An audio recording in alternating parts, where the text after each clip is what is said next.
I think you're going to feel the turbulence on that one, right? Hello, hello. How are you?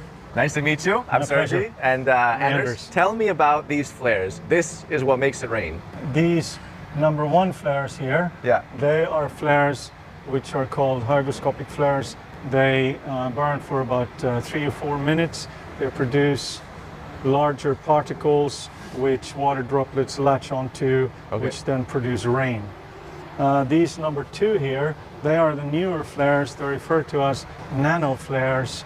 It is nanotechnology. The word nano, as you know, means something which is very, very small. And these use basically pure salt, but it is much, much smaller particles.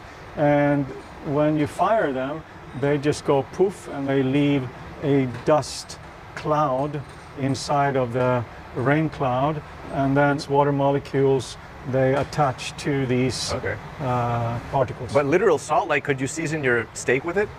No, you couldn't. It's not really the same thing. It's not entirely healthy, but it is also not dangerous. So what's actually in these flares? Well, there's 70% potassium chloride, 13% sodium chloride, and 5% magnesium. These three are all basically just variations of salt. Once the plane reaches the right altitude, the flares get deployed from underneath the cloud. You know the turbulence you feel on a plane when it flies in and around clouds? Well, that's what it's going to feel like for most of this flight. It then takes no more than a couple of hours for the water to fall down as rain. And hopefully that's exactly what we're going to see happening later. Let me understand how the flares work. So I'm seeing these kind of, I think these are just electrical cables.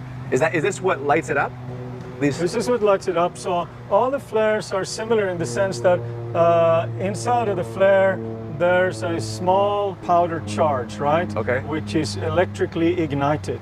The electrical wires goes through here, so positive and negative. It comes through the rack here, up through the wing. You can see the connection there. And it goes into the fuselage, and then there's a little control box inside of the airplane, which you will see later. Geoengineering isn't only about weather. Did you know humans can even create earthquakes? The first earthquake machine was invented by Nikola Tesla and called Tesla's oscillator, which he claimed caused an earthquake in New York in 1898.